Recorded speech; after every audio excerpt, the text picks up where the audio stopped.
함께 읽은 마가복음 11장 말씀은 11장부터 16장까지 이어지는 순환주간 사건의 첫 시작입니다. 그래서 예수님께서 부활 승천하고 그 모든 일련의 과정들이 담겨져 있는 첫 장이고요. 특별히 마가복음에서 등장하는 이 순환주간의 사건들은 다른 복음서와는 다른 점이 있습니다. 무엇이냐? 다른 복음서보다는 훨씬 많은 비중에 의미를 많이 두고 이 장을 진행하고 있다는 것이죠. 1절부터 11절은요. 일요일에 일어난 사건입니다. 그래서 예루살렘을 입성하는 장면이 있습니다. 그리고 12절부터 14절은 월요일에 일어난 일인데요. 무화과 나무를 저주하는 사건입니다. 15절부터 19절은 마찬가지로 월요일에 있었던 사건인데요. 성전 정화 사건이죠. 그리고 대제사장과 서기관들의 음모에 대해서 잠시 언급합니다. 그리고 20절부터 26절 말씀은 화요일에 일어난 사건인데요. 무화과 나무의 교훈입니다. 그리고 27절부터 33절은 예수님의 권위에 대한 논쟁입니다. 좀 구체적으로 살펴보면요. 1절은 예루살렘 도착 전에 베다니에 머무르십니다. 입성을 준비하시는 거죠.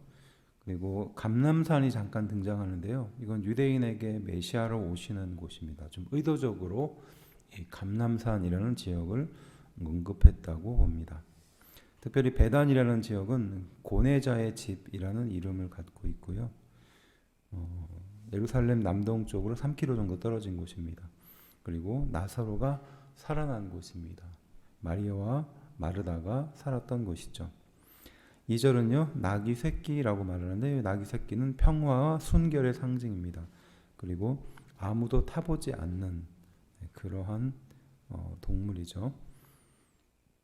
그리고 즉시 이리로 보내리라 라고 말하는 말은 이제 다시 돌려주겠다라는 말씀입니다. 7절은요. 겉옷을 그 위에 두며 라고 말하는데 이 행위는요. 자신의 모든 것을 바치며 복종을 다짐하는 행동입니다. 왕에 대한 존경과 예우를 담고 있죠. 열왕기하 9장 13절 말씀을 담고 있습니다. 9절은요. 찬송하리로다 주의 이름으로 오시는 이여라고 말하는데 이 말씀은 시편 118편 26절을 인용하고 있습니다. 10절 말씀은요. 우리 조상 다윗의 나라라고 말하는데 이 말씀은 조금 연구해 볼 필요가 있습니다. 특별히 마가복음을 쓴 그 저자의 입장에서 우리 조상 다윗의 나라라는 것이 담고 있는 의미가 있을 것이라 생각합니다. 12절은요. 마가복음 21장 18절인데요.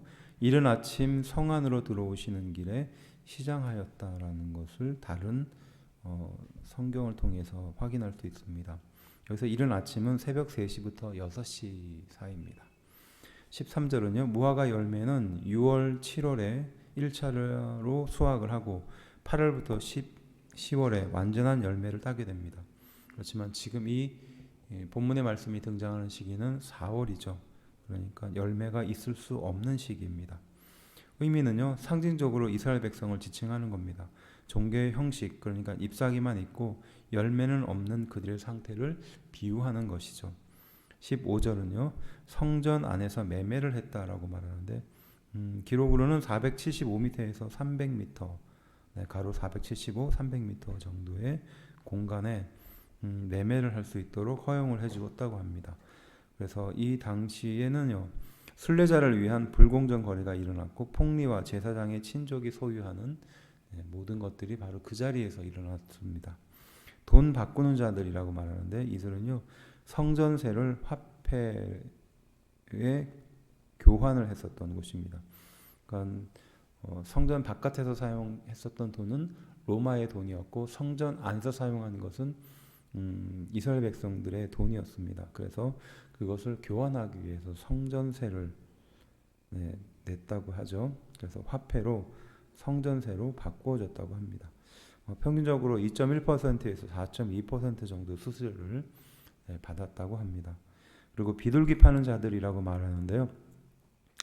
가난한 자들이 드리는 헌물이 바로 비둘기지 않습니까?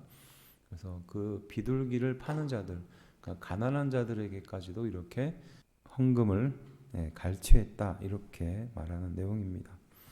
16절은요. 아무 물건을 가지고 성전 안을 지나지 못하게 하셨습니다. 그러니까 성전 큰 뜰을 통과해서 갔었던 지름길이 사람들 사이에서 통용이 됐는데 그 길을 예수님께서 못 가도록 막았다는 것이죠. 하나님의 거룩한 집에 그런 행동들을 용납하실 수가 없었기 때문입니다. 그리고 아버지의 집을 신성한 것으로 여겨서 하셨던 행동인데요. 이 또한 조금 더 구체적으로 연구할 필요가 좀 있습니다. 그리고 내 집은 만민의 기도하는 집이다라고 말하는데 이 말씀은 이사야 56장 7절을 인용하는 구절입니다. 강도의 굴혈이라고 말하는 것은 예레미야 7장 11절을 인용했고요. 당시 유대인이 가증한 일을 하고도 성전에 나와서 예배를 드렸던 그 행동을 말하는 겁니다.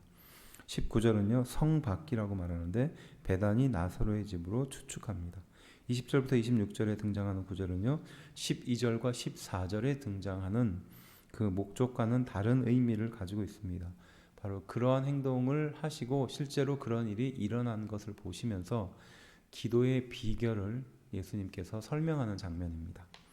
22절에 하나님을 믿으라라는 것은 명령이죠. 그리고 이 명령은 두려워하지 말고 믿기만 하라라는 의미입니다. 23절은요. 이 산더러라고 말하는 이 구절은요. 당시에 속담으로 사용한 말입니다. 불가능한 일을 해결할 해결자의 의미입니다.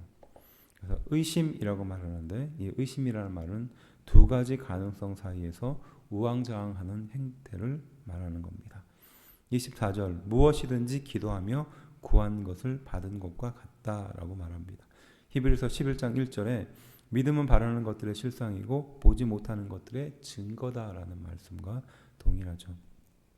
먼저 하나님의 뜻이 무엇인지 분별하고 그에 합당한 기도를 하는 것, 이것을 설명하는 겁니다. 29절은요. 유대인의 대화법의 일환입니다. 질문에 질문으로 대답하시는 거죠. 스스로 그 잘못을 깨닫게 하기 위해서 사용하셨던 방법입니다. 30절은요. 세례 요한의 세례라고 말하는데 대중들은 세례 요한을 선지자로 보고 있었죠. 그때 예수님께서는 하늘로부터냐라고 물어봅니다. 여기서 하늘로부터라고 물어보는 것은 하나님을 직접 부를 수 없기 때문에 하나님 대신 하늘이라는 단어를 사용했죠. 32절은요. 두 가지 대답 모두 곤란한 것이었습니다. 스스로의 죄를 고백하는 것이기도 했고 백성에게 큰 저항을 일으킬 만한 것이기도 했었습니다.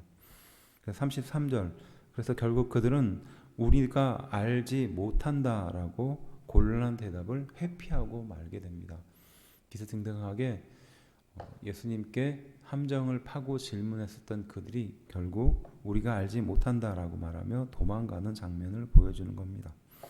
그리고 예수님 또한 나도 무슨 권위로 이런 일을 하는지 너희에게 이르지 아니하리라 라고 말하면서 그들이 했었던 질문을 역으로 다시 말씀하셨던 거죠. 그들이 놓았던 올무와 싸움의 조건을 예수님이 마지막으로 그들에게 되돌려주는 장면이죠. 하나님의 능력으로 이 모든 일을 하고 있다라는 것을 간접적으로 말씀하고 있는 내용입니다.